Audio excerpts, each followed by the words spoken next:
What is up guys, it's Cal, and in this video we're going to talk about the best hunter pets to have.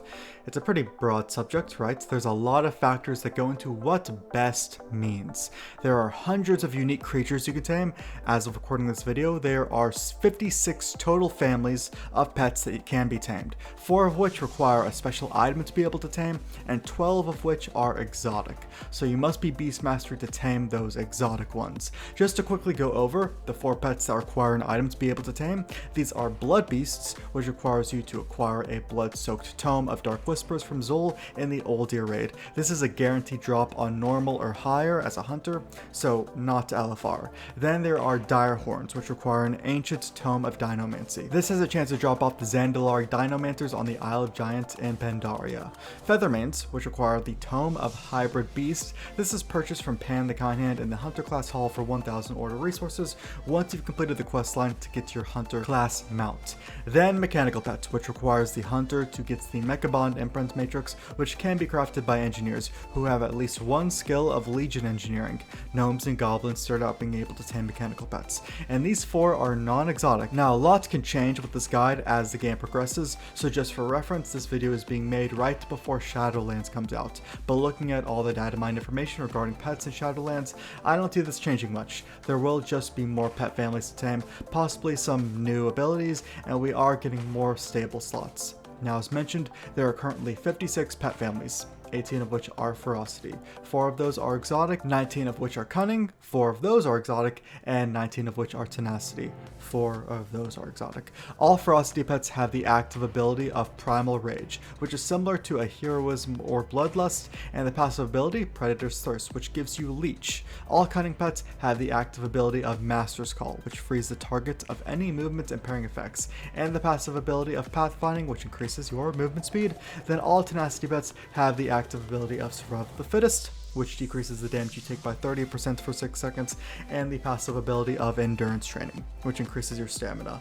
Now, even more than this, each of the 56 pet families have their own special abilities, which affects the playstyle of the hunter one way or the other. And that's what we will be focusing on in this video. Also, you are allowed to have 5 pets on you at a time, so it is a good idea to have at least one of those pets being ferocity, another being cunning, and another one being tenacity. So I'll mention multiple pets that are good to hold on to. Now that that is out of the way, back to my original thesis. What does best mean? Well, I assume a majority of people who clicked on this video are wanting to know the best pets for DPS, the pets that do more damage. And, well, I hate to break it to you, but ever since Cataclysm, Blizzard equalized the damage of all pets, so there aren't really pets that do more DPS than others. Well, hold that thought anyways. So all 56 pet types do have different abilities with them. There are only 2 pet types in the entire game which have special abilities that affect damage in one way or the other. What are those 2 pets anyways? Well, you'll have to watch the rest of the video to find out. Now, I'm just kidding. I wouldn't do that to you. It's Chimeras and Corehounds. Both are exotic. Now, Corehounds have a special ability called Molten Hide, which when they take melee damage, they hurt the melee attacker. And the Chimeras have the special ability of Froststorm Breath, which channels a frozen breath that just straight up does damage in a cone. So you can imagine which of these abilities are better in raids or instance content. Chimeras, of course, because in raids it isn't too optimal for bosses or enemies in general to be attacking your Corehound, so its abilities won't have its full effect. But the Chimeras will just do its ability, granted it has the focus to do so. The Corehound would be very good in solo content anyways. Now, how good is this Froststorm Breath? Well, after normal length fights, it did 1.2% of my damage, so just under 200k over a 5-minute period. Hey, it's not a lot, but it is something. When min-maxing DPS on your hunter, 200k is still 200k. Just remember, it's not an ability you can set to autocast, so I bound it to my kill command with just /cast space Froststorm Breath. So, needless to say, Chimeras are one of the 5 pets I keep handy, mainly in situations I need Heroism or Bloodlust, since they are ferocity.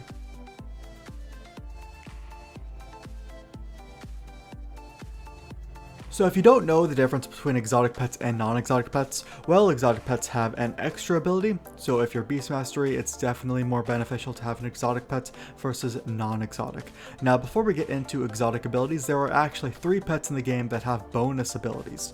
2 of these pets are non-exotic and 1 is exotic. These are cats, Feathermanes, and Spirit Beasts. Spirit beasts, of course, being exotic, whereas the other two are non-exotic. So Cat's bonus ability is Prowl, but I honestly wouldn't recommend Cats being one of the 5 pets you use because Prowl and cat-like reflexes aren't all that great. Feathermanes, on the other hand, have the ability Feather Flurry, which increases their dodge chance by 30%, but that's not really a reason to use them. They give Slow Fall. They are non-exotic, so I'd highly recommend them to survival hunters, but even with that, they are Tenacity, and due to being able to provide you with Slow Fall, I would recommend Feathermanes as one of the 5 pets that you use. Then the other pets with a bonus ability are Spirit Beasts. Spirit Beasts are the only pets in the game with 3 special abilities, since they're exotic and have a bonus ability. This of course makes them extremely useful. So the abilities they have are Spirit Shock, which is a purge, extremely useful in all scenarios. Spirit Mend, an incredible heal, and Spirit Walk, which is pretty nice as well. So Spirit Mend will heal you for roughly 50% of your health on a 30 seconds cooldown, 25% of that's being instant and the other 25% being heal over time. I'm going to put a macro on the screen now, it will be in the description. Don't ask me what all of that means, just what it does is your pet will use Spirit Mend on you, then go back to attack its target, all without you changing targets. Now, Spirit Beasts are pets I use in most scenarios, including raids, especially battlegrounds where I don't have a healing friend with me, my pet takes that spot. They're also Tenacity, so they do give you that extra defensive cooldown, therefore Spirit Beasts are a must-have as one of your 5 pets. So we have a pet with Slow Fall, a pet with Purge, an enemy as a heal, even a pet that can do some extra DPS. Looking at all the other abilities that are useful, one sticks out to me as an avid PvPer. If you're someone who PvPs a lot, whether it's battlegrounds or arenas, you definitely want a pet with Immortal Wounds, which reduces the healing the target takes by 30%.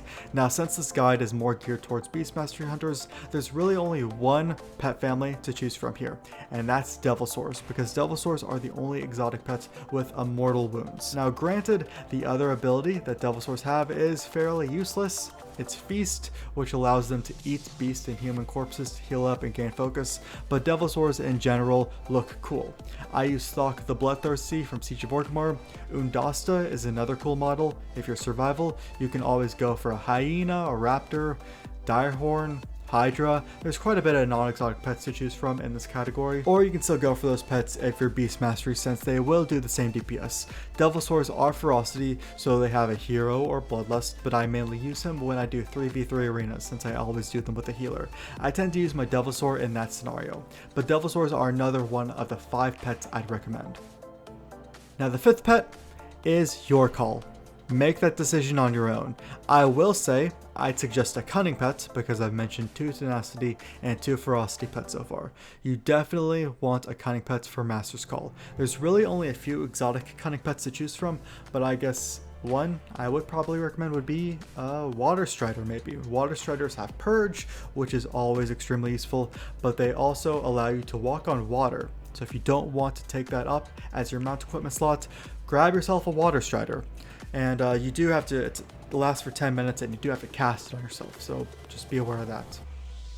So there you guys have it, my recommendation as to 5 pets that you should carry around. These are the 5 that I do anyways. You can let me know what pets you use in the comments below and your recommendations and whatnot. But anyways guys, that's the entire video. I hope this video was helpful at all to you. If you like this video, feel free to leave a like on it and sub to the channel for more videos like this, and I will see you guys in the next video.